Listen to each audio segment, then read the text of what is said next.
50 number का जो objective question होता है उसका उत्तर जो है ओएमआर शीट पे घसा जाता है। तो ओएमआर शीट पे घसने के लिए आपको ब्लू पेन से ज़्यादा बेहतर ब्लैक पेन होता है, क्योंकि ब्लैक पेन का जो इंक है वह कंप्यूटर या स्कैनर जो है ज़्यादा अडॉप्ट करता है। दोस्तों, आज मैं दरभंगा के सिंहवाड़ा प्रखंड के भड़वाड़ा में उपस्थित कॉमर्स सेंटर के डायरेक्टर एल.के. दास सर से मिलने के लिए आया हूँ।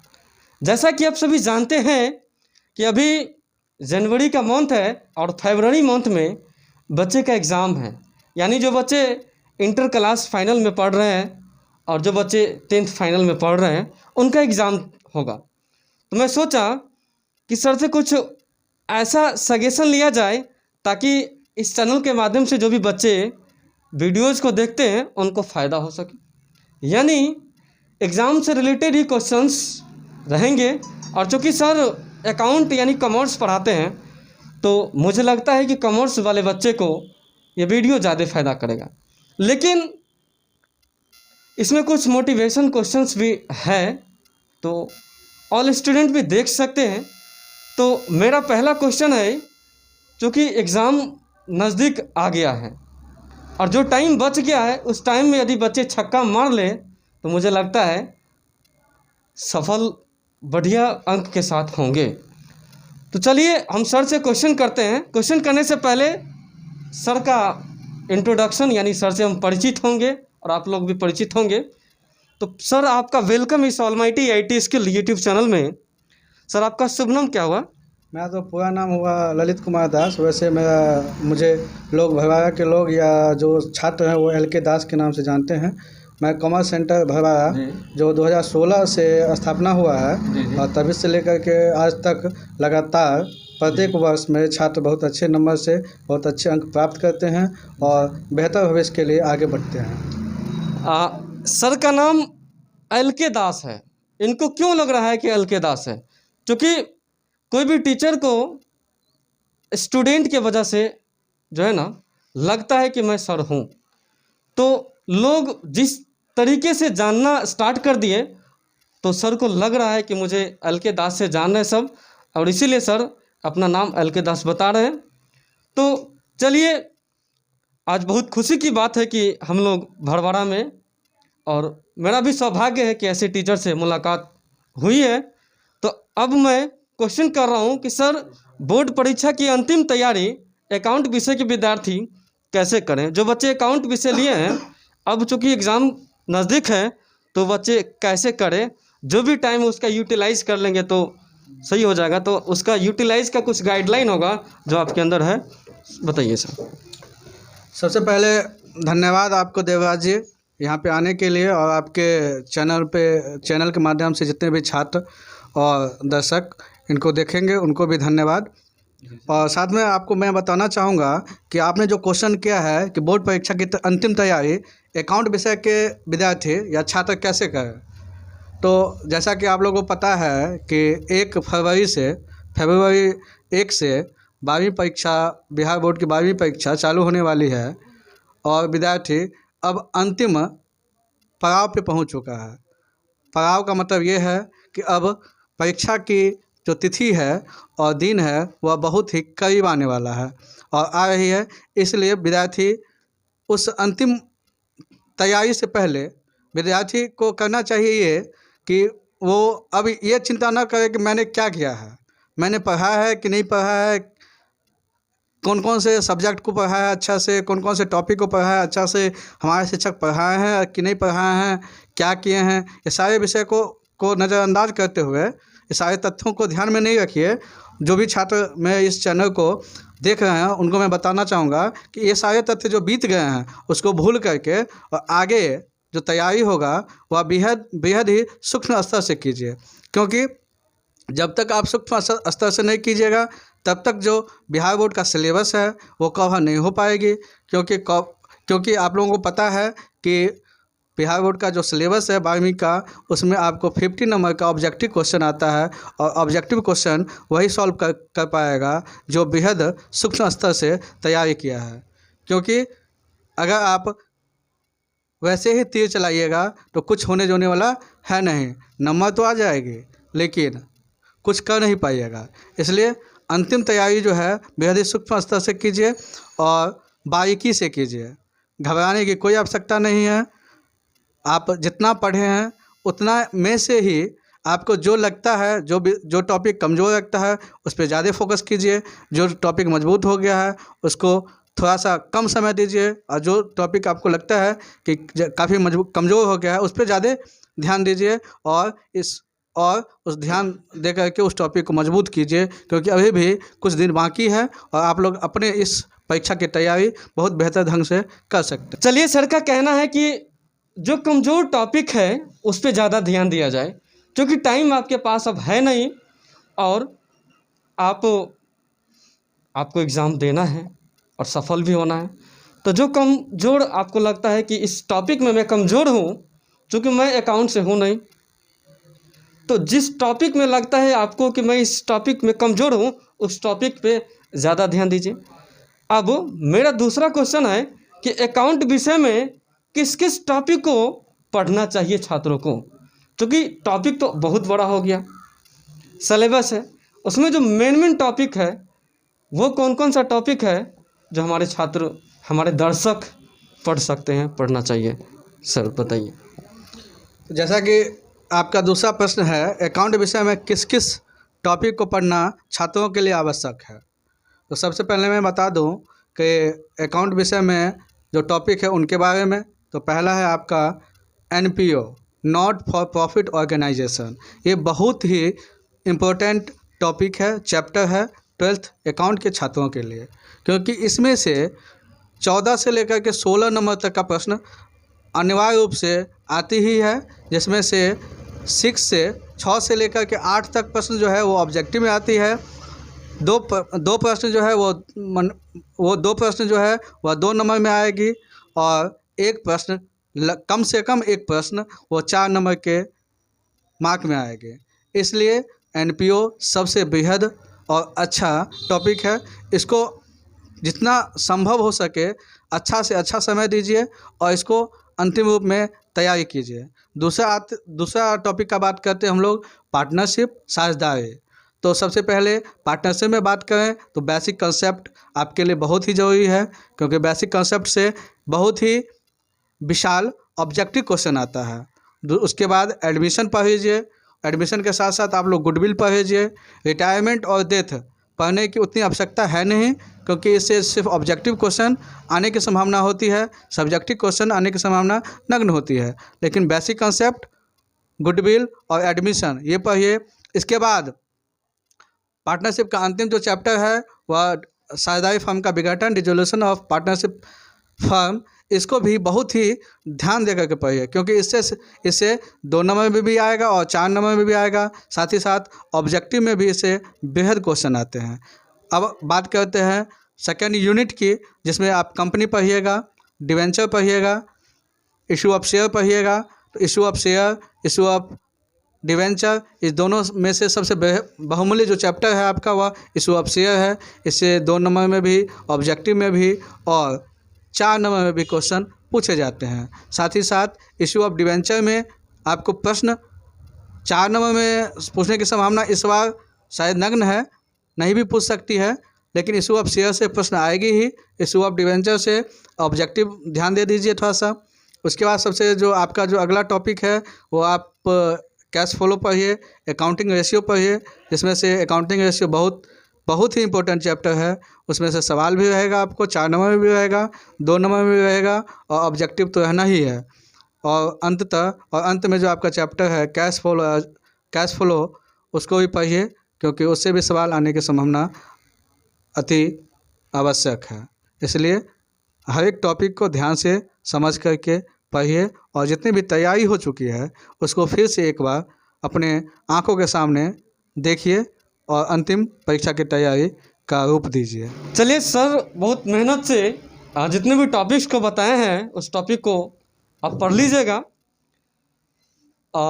अब मैं सर से अगला क्वेश्चन करने जा रहा हूँ कि व्यावसायिक अध्ययन, जिसको इंग्लिश में BST कहते हैं, और उद्यमिता, जिसको EPS कहते हैं, इस विषय की तैयारी के लिए विद्यार्थी को क्या करना पड़ेगा सर? थोड़ा शॉर्टकट में ही बता दीजिए दर्शक को। विद्यार्थी को, ताकि एग्ज़ाम में वो सफल हो सके।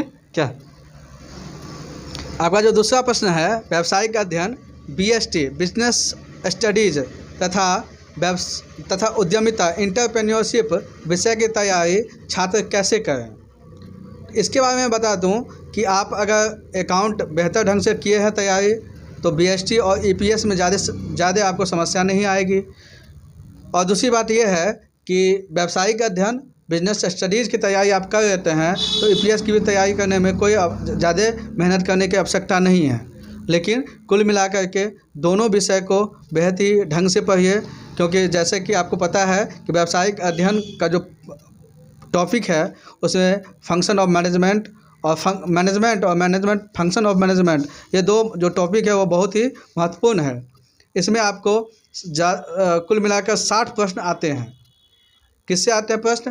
तो मैनेजमेंट से और फंक्शन ऑफ मैनेजमेंट से, इस दोनों टॉपिक से मिला करके आपको 60 नंबर के प्रश्न आते हैं। और ये टॉपिक आपको EPS में भी काम आएंगे और अकाउंट में भी काम आएंगे, इसलिए इस दोनों टॉपिक को पढ़ना अत्यंत ही आवश्यक है।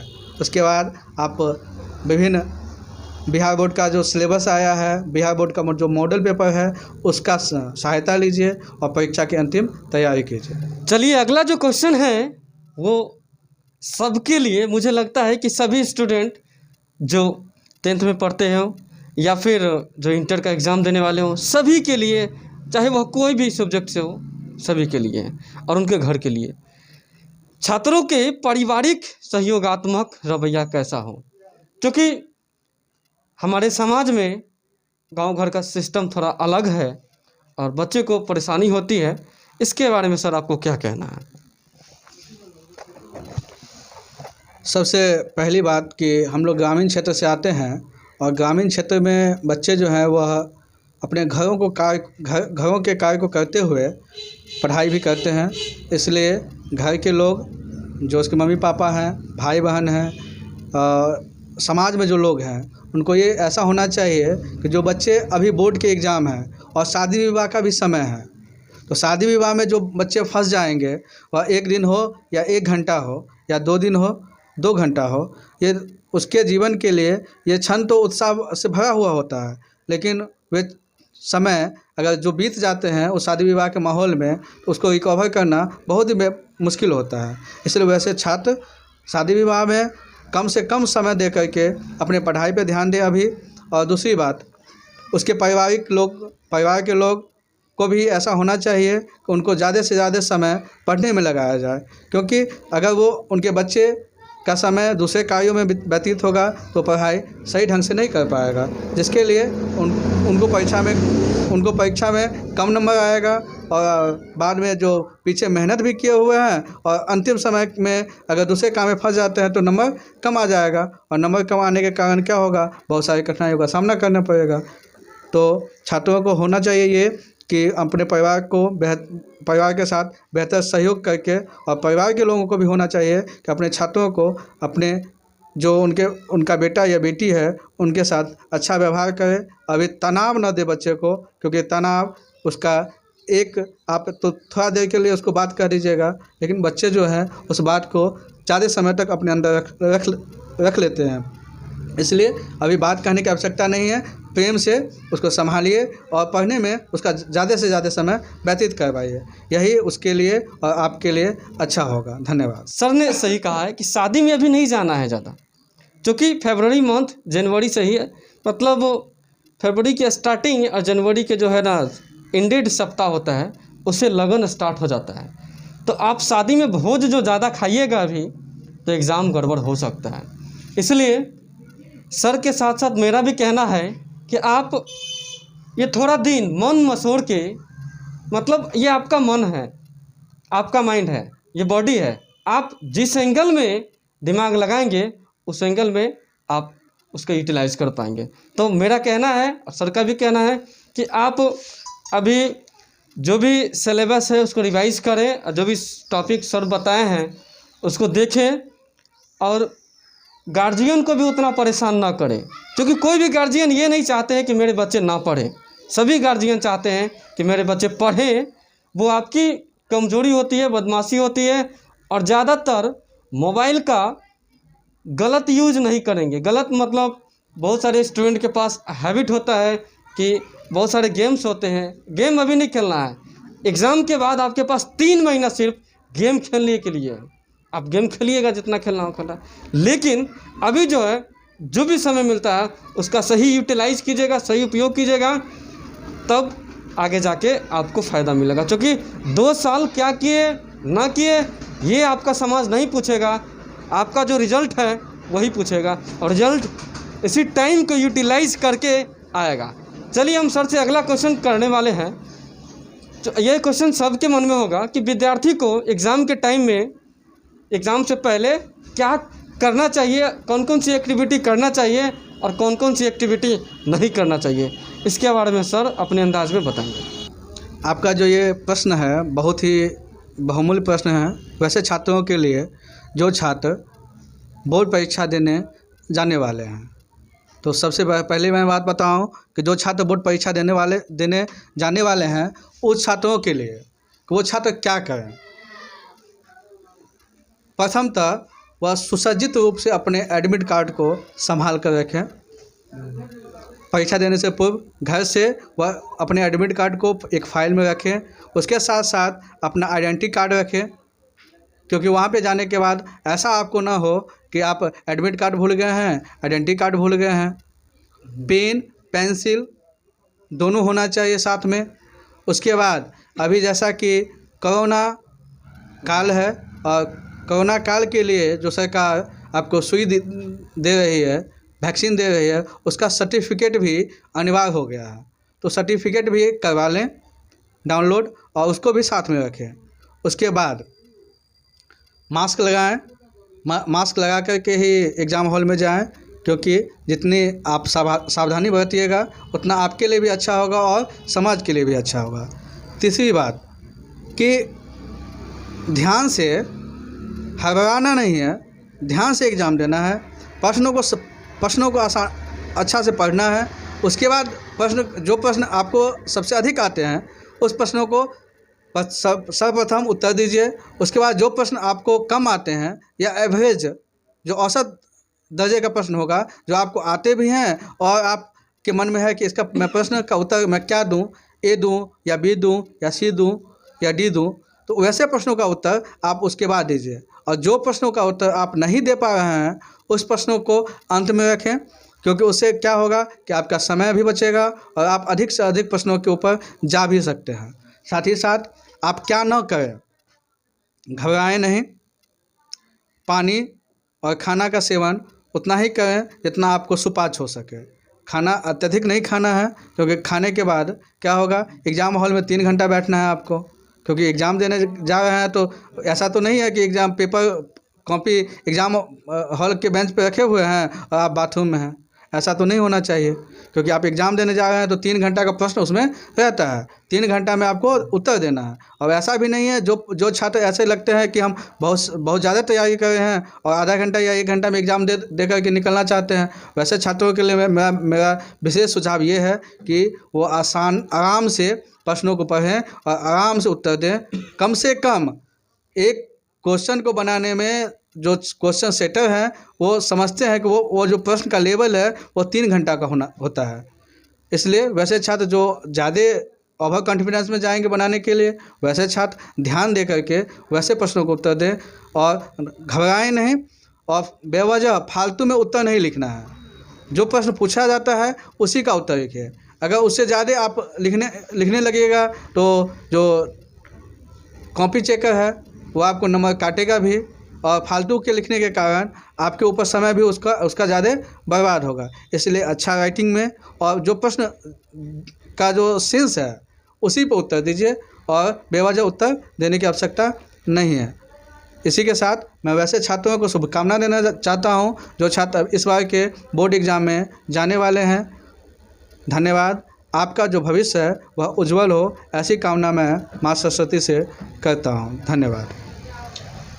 चलिए सर से एक लास्ट क्वेश्चन पूछता हूँ। क्वेश्चन नहीं है, आपके सजेशन का ही बात है कि सर बच्चे को कितना पेन कॉलम जो होता है, कै गो कॉलम ले जाना चाहिए? क्योंकि एग्ज़ाम हॉल में जाता है, अब पता नहीं उसके पास कलम होता है कि नहीं, मांगना स्टार्ट कर देता है कि कलम है ना। तो कै गो कलम होना चाहिए विद्यार्थी के पास और कौन कौन सा कलर?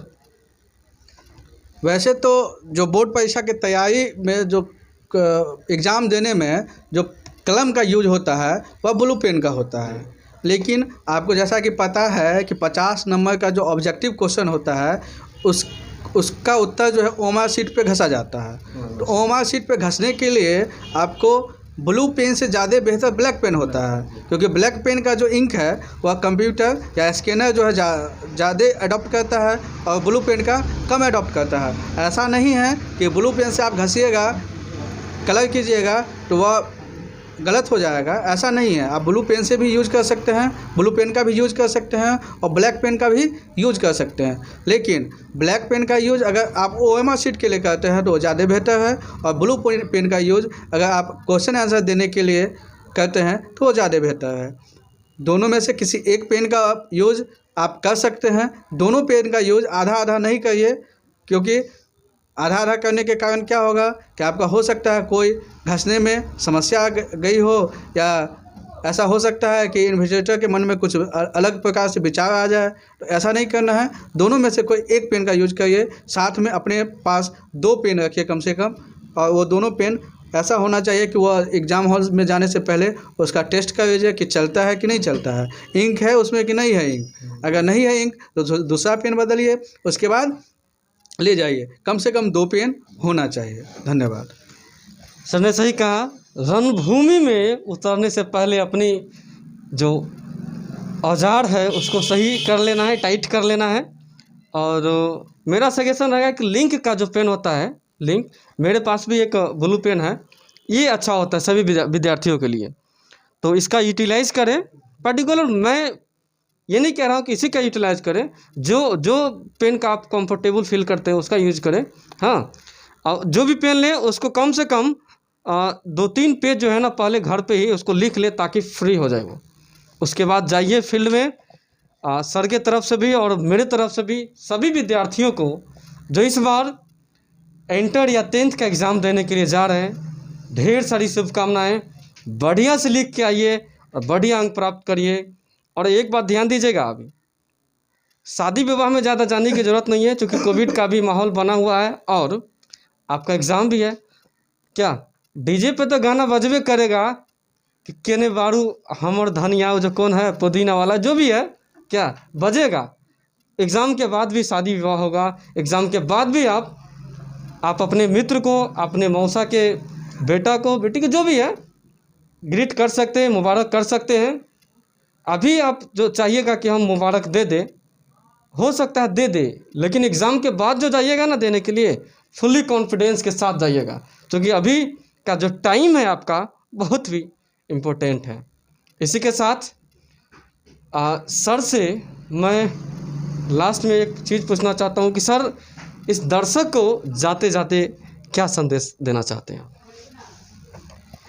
संदेश तो मेरा यही रहेगा कि अपना कर्तव्य देश के प्रति, समाज के प्रति और लोगों के प्रति अच्छा करिए, क्योंकि कर्तव्य ही महान बनाता है व्यक्ति को। अगर कर्तव्य आपका अच्छा नहीं हो तो आप कितना भी अच्छे हैं, लोग नहीं मानेंगे आपको अच्छा। इसलिए कर्तव्य अच्छा कीजिए, ड्यूटी आपका अच्छा होना चाहिए।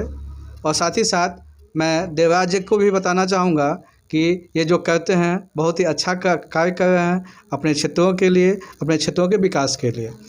ये बहुत ही सार्थक प्रयास है इनका, और इसलिए मैं इनको धन्यवाद देता हूँ। साथ ही साथ आप लोगों को मैं बताना चाहता हूँ कि आप लोग भी ज़्यादा से ज़्यादा वीडियो को देखिए, शेयर कीजिए और सब्सक्राइब कीजिए। धन्यवाद। आपको भी सर धन्यवाद। और ये जो आपका संस्था है, एड्रेस, जो बच्चे इस एरिया के होंगे, चाह रहे होंगे कि आपसे क्लास करें, तो चूँकि एड्रेस पता रहेगा बच्चे को तभी आ पाएंगे, तो एड्रेस बता दीजिए सर। मेरा जो संस्था है कॉमर्स सेंटर भरवाड़ा, वह 2016 ईस्वी में स्थापना हुआ था दोसिमना चौक भरवाड़ा पे। उसके बाद 1 साल वहाँ पे चली, उसके बाद जो है ये बौका चौक, ब्राह्मण टोल, भरवाड़ा, दरभंगा, इसकी स्थापना 2016-17 में, 2016-17 सेशन आपका दोसिमना चौक पे चला है, और 17 से लेकर के अभी तक ये 22 चल रही है। 22 तक जो क्लास है वह बौका चौक से ठीक कलगांव वाले रास्ता में ब्राह्मण टोल में इसकी स्थापना है। यहाँ पे आप लोगों को आईकॉम से लेकर के एमकॉम तक की पढ़ाई होती है। आईकॉम में भी वह भी NCERT अकाउंट बेस्ड क्वेश्चन या NCERT बुक जो है वो फॉलो करवाया जाता है, क्योंकि NCERT बुक जो है हम जहाँ तक जानते हैं वह किसी शिक्षक, कोई भी शिक्षक जो है वो करवाते नहीं है तैयारी, लेकिन मेरे यहाँ NCERT बुक से पढ़ाई होती है। साथ ही साथ BCom की भी पूरे सिलेबस की तैयारी की करवाई जाती है और अंत में MCom की भी तैयारी वह सेमेस्टर वाइज हो या ईयरली वाइज हो, दोनों की तैयारी करवाई जाती है। आप बेहतर रूप से आ सकते हैं, बेहतर तैयारी के लिए यहाँ आ सकते हैं। धन्यवाद। मेरी ओर से भी एक बार और जो भी बच्चे एग्ज़ाम देने के लिए जा रहे हैं उनको भी ढेर सारी शुभकामनाएं और सर को भी ढेर सारी शुभकामनाएं। धन्यवाद।